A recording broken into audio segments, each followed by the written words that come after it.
Hi, crime enthusiasts. This is your host Ishita, and the story I have for you today will chill you to the bone. It was a quiet Sunday evening, May 16th, 1993, in the serene seaside town of Lennox Head, New South Wales. Inside a home on Sandstone Crescent, 31-year-old Bronwyn Joy Winfield was doing what she always did, caring for her two daughters, aged 5 and 10. That night, she kissed them gently goodnight, whispering the kind of motherly comforts that make a child feel safe. It was an ordinary ritual in what seemed like an ordinary home. But by morning, Bronwyn was gone.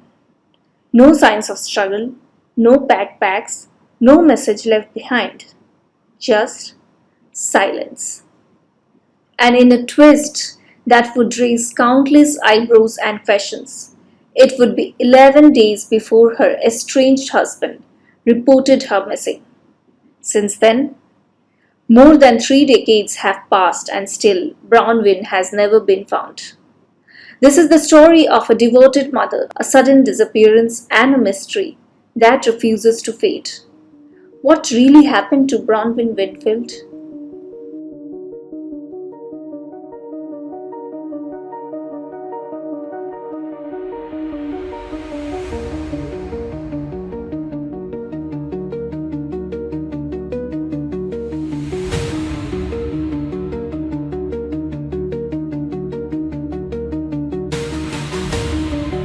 It was the autumn of 1993 in the quiet coastal town of Lennox Head, New South Wales, Australia, a place known more for its surf and sleepy charm than dark secrets.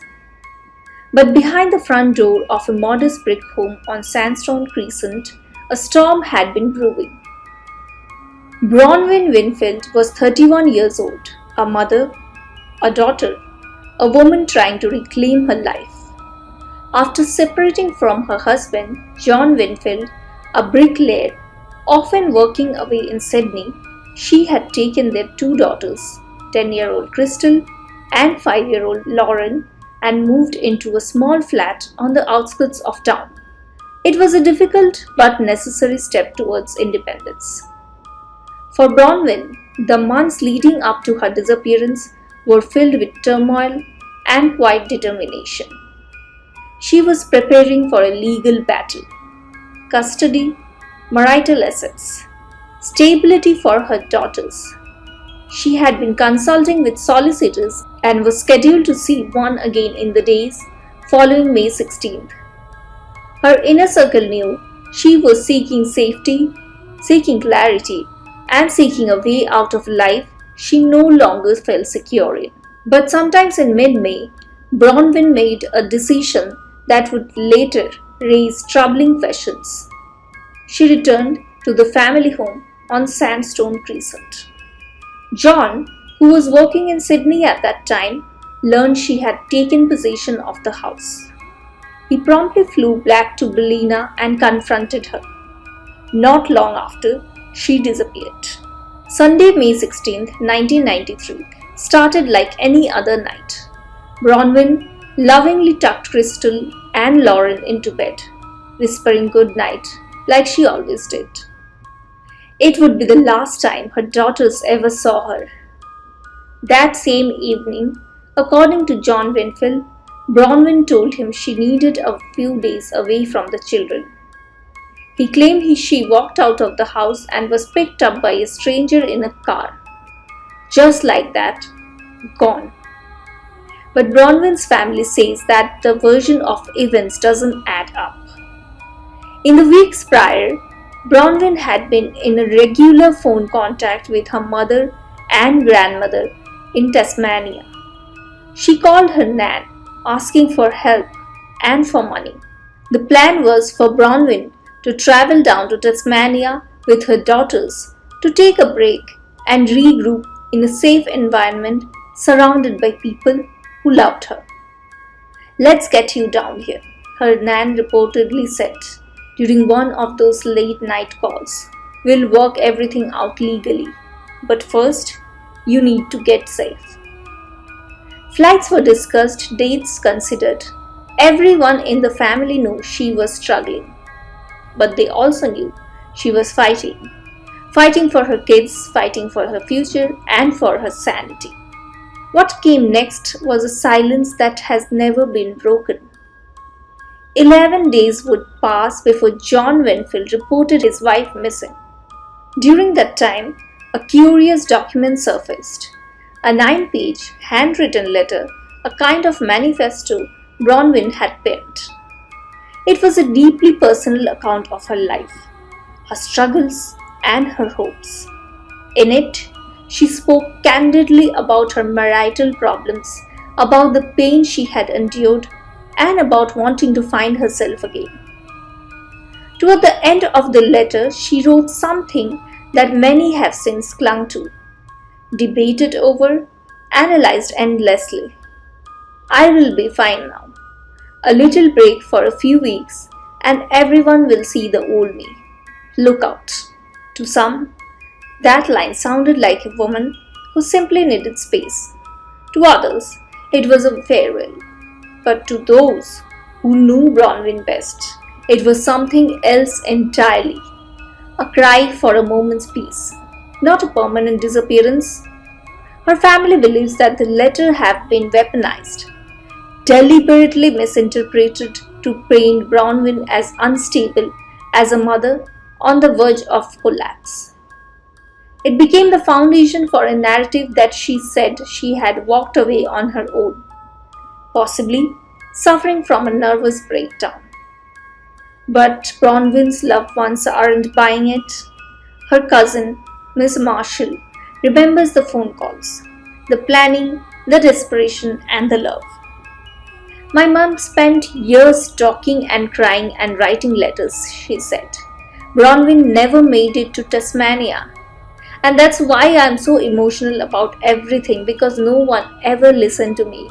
I was there in the room, hearing all those calls. She remembers one night in particular, hearing John banging on the door, demanding to be let in.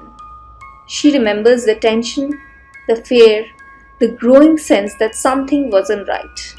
And yet, no one seemed interested.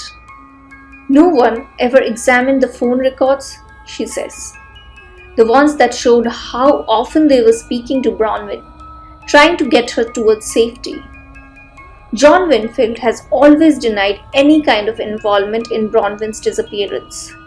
He has never been charged in connection with the case. But to this day, no trace of Bronwyn Winfield has ever been found. No confirmed sightings, no messages, no closure. Only questions. How does a devoted mother simply vanish without a trace?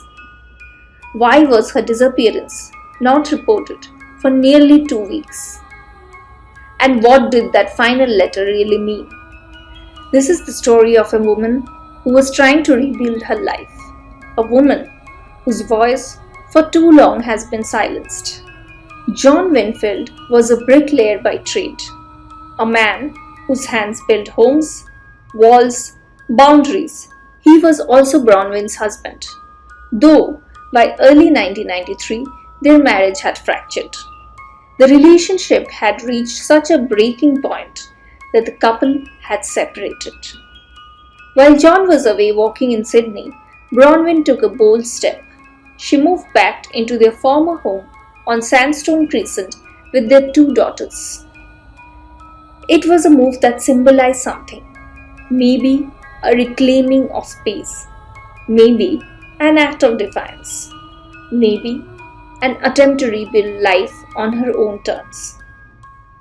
John returned unexpectedly that weekend. According to his account to police, he arrived at the house to find Bronwyn unpacking. Their daughters were already settled in for the night. What followed, he said, was an argument, a tense exchange between 2 people with years of hurt behind them. Then, John claimed, Bronwyn made a phone call to someone he didn't know. Someone who, he said, came to pick up her outside the house. That was his version of events. The next morning, John was back in Sydney, this time with the two girls. No explanation, no note, no Bronwyn. And curiously, he waited 11 days before reporting her missing. What happened in that house that night has never been fully explained, but the cracks in John's story have fueled decades of doubt and suspicion. In the days after her disappearance, no search was launched, no public appeals, no trace of the mystery drivers she was allegedly picked up by. Just a missing mother and a growing void. The original police investigation in 1993 was flawed, mishandled. Details were missed, avenues left unexplored. By the time authorities began to look closer, precious time and evidence had already been lost. It wasn't until 5 years later, in 1998, that the case was officially reopened. That second investigation eventually led to a coroner inquest in 2002. After reviewing the evidence, or lack thereof, the coroner delivered a haunting conclusion. Bronwyn Winfield had died at the time of her disappearance, and not by accident. The coroner went one step further, recommending that a known person be charged in relation to her death. But when the findings were handed to the Director of Public Prosecutions, the answer came back. No charges would be filed. The evidence, they said, was not strong enough to secure a conviction. And so, once again, the silence returned. John Winfield has always denied any wrongdoing. He has never been arrested or charged in connection with Bronwyn's disappearance. But the shadow cast by her absence and by the inconsistencies in his account has never really lifted. To this day, John's story remains the only official version of events from inside that house on May 16, 1993. But many who know Bronwyn believe that the story doesn't tell the whole truth. They believe something else happened that night, something that wasn't spoken over the phone, something that was never meant to be uncovered. In a town like Lennox Head, small, coastal, quiet, it doesn't take much time for a name to become a whisper. And for John Winfield, those whispers had followed him for decades. Some locals don't even say his name anymore. They use initials, JTM. They call him John the Murderer. It's a nickname that says more about the mood of the town than any quote ever has. Because, legally, John Winfield remains untouched. He has never been charged. He denies any involvement in Bronwyn's disappearance, and still, after all these years, the whispers haven't stopped. Not in Lennox, not among Bronwyn's friends, not among her family.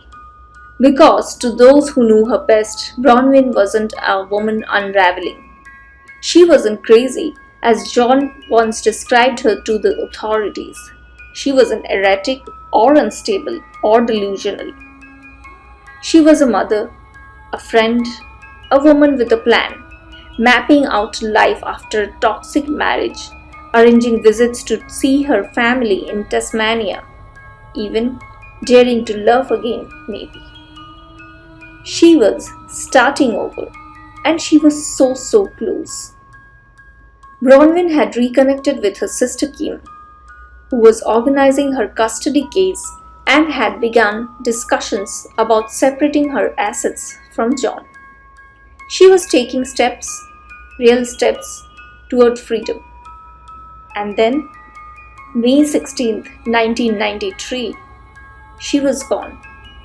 No trace, no goodbye, just a void. Fast forward 3 decades later to June 2024. The silence surrounding Bronwyn's case was about to crack. Thomas, a civilian investigator who had been digging through Bronwyn's case for years, picked up a phone call from a former Lennox Head resident. The voice on the other end had information that would change everything. Minutes later, the top brass at the NSW police were reaching out. Assistant Commissioner Michael Fitzgerald, no less. The case, they said, was active, re-investigated since 2022. A new strike force, Chimsbrook, was on it. There was even a $100,000 reward for information. Hope, real hope, was suddenly back in the air. And it didn't stop there. With revelations flooding in, Thomas and a team of volunteers organized an independent search of Lake Ainsworth, just a 5-minute drive from the Winfield Sandstone Precinct home. It's the closest body of water, the most obvious place to dispose of something you don't want found.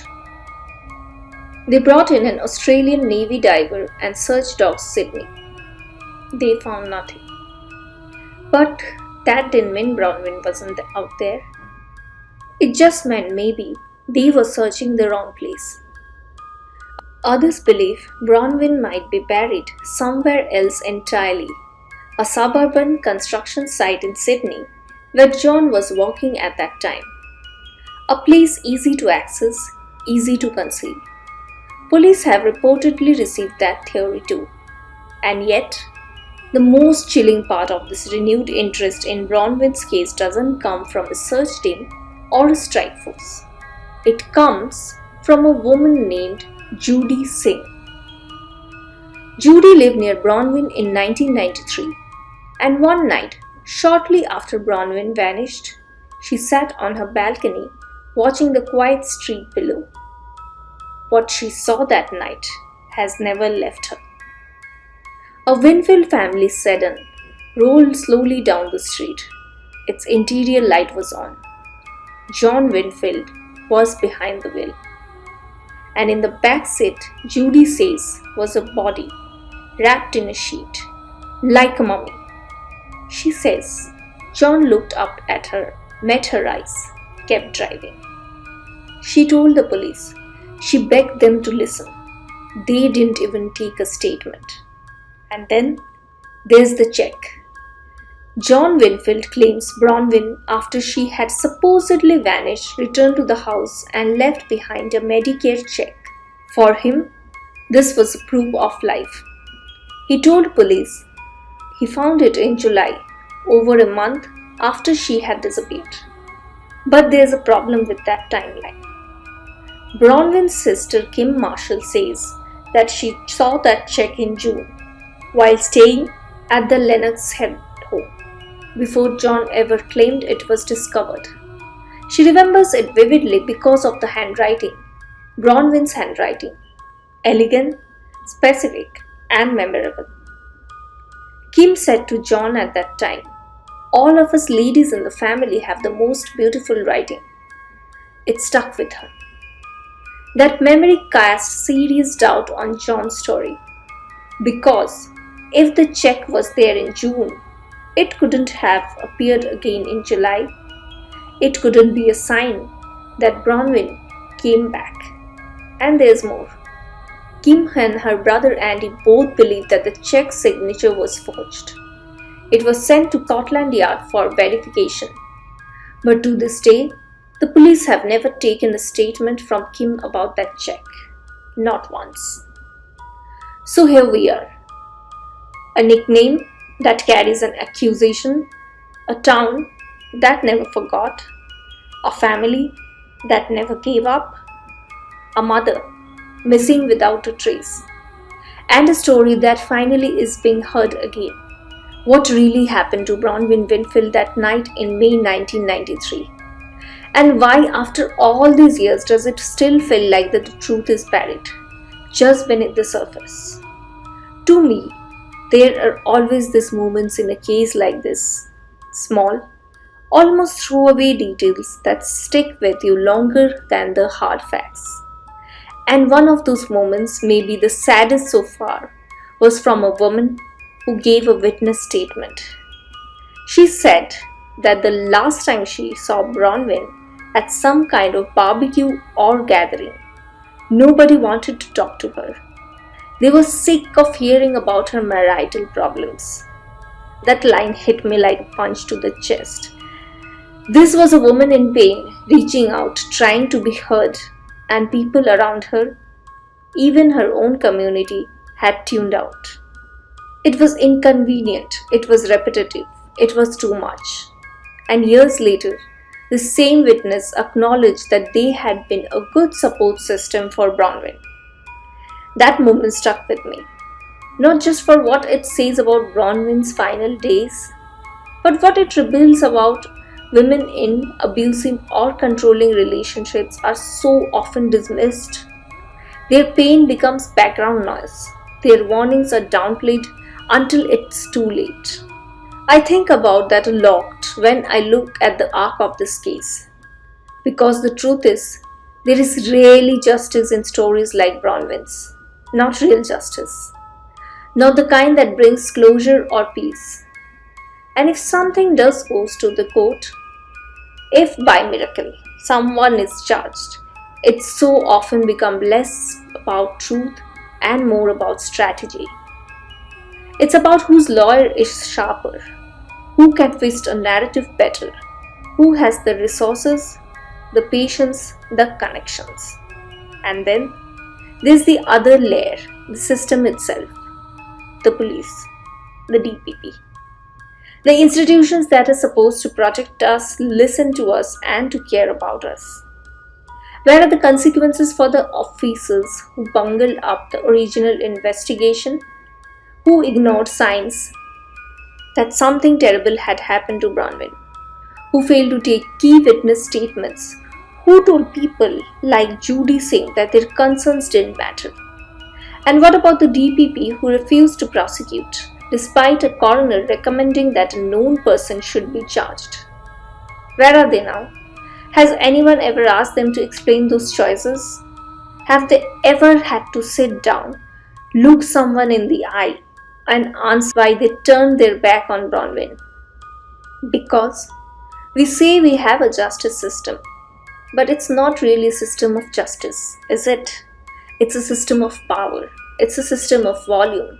Whoever screams the loudest, whoever knows the right people, whoever can keep something in the headlines long enough to force someone's hand. And when a case doesn't have that spotlight, it just disappears. I keep thinking about Bronwyn's daughters, Crystal and Lauren, about how everyone who knew their mother says the same thing. She was a devoted mom, kind, present, loving. There is no version of the story, no reasonable human version, where Bronwyn just walks out and leaves those girls. She was in the middle of preparing for custody hearings. She was looking at flights to Tasmania Bay with her mom and Nan. She was organizing her future. Women don't do all of that if they are planning to disappear. And I keep circling back to John. I mean, let's be real. He must be shitting himself right now in his little surf community. The pressure is building. People are talking again. There's 100,000 revert. Police are investigating. Journalists are digging.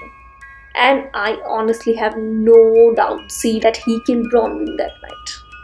I believed it happened in that house. But what continues to surprise me is how, because John is someone who by all accounts hates disorder. He doesn't like mess. Everything has its place. Everything must be in control. So, how does a man like that murder someone in his house and not leave a trace? How does a man like that make something so messy disappear? I think about the girls being in that house, asleep, or maybe not. Maybe awake and listening. Maybe hearing raised voices, doors slamming. Maybe hearing their fathers say things like, "Open the door, let me in," like other witnesses described. And I wonder, what did they see? What did they hear? What have they carried all these years? This case, Bronwyn's story, is not just about a missing person. It's about all the people who didn't listen, the police who didn't investigate, the friends who turned away, the witnesses who weren't taken seriously. It's about a mother lost, a family broken, and a man who has never had to truly answer for any of it. And it's about the hope that maybe by telling this story over and over again, we can force the truth into the light. Because Bronwyn didn't just vanish, someone made her disappear. And they have gotten away with it far too long. Bronwyn Winfield was a daughter, a sister, a friend, and most of all, a mother. A woman with dreams and future. A woman who was trying desperately to pull her self out of a difficult marriage and build something better for her girls. She didn't run away. She didn't walk out on her life. She was taken. And for over 30 years, her voice has been missing from every version of the story. But what if we could change that? What if by talking about her, by digging deeper, by refusing to forget her name, we bring that voice back into the room? Not as a whisper, not as a case file buried in a cabinet, but as a shout. As something no longer ignorable. Because Bronwyn deserves justice, her daughters deserve answers, and the rest of us. We deserve a world where women in crisis aren't treated as emotional burdens, where leaving an abusive relationship doesn't come with a death sentence, where the system listens before it's too late. So if you're listening today, wherever you are, remember Bronwyn. Say her name, share her story. And if you know something, no matter how small, it might be the missing piece. Someone, somewhere, knows the truth. And it's time they came forward. Until then, we'll keep asking the hard questions. We'll keep turning up the volume. We'll keep telling Bronwyn's story because she can't. I appreciate you joining me today. Have an amazing weekend ahead. Until then, stay safe, crime enthusiasts.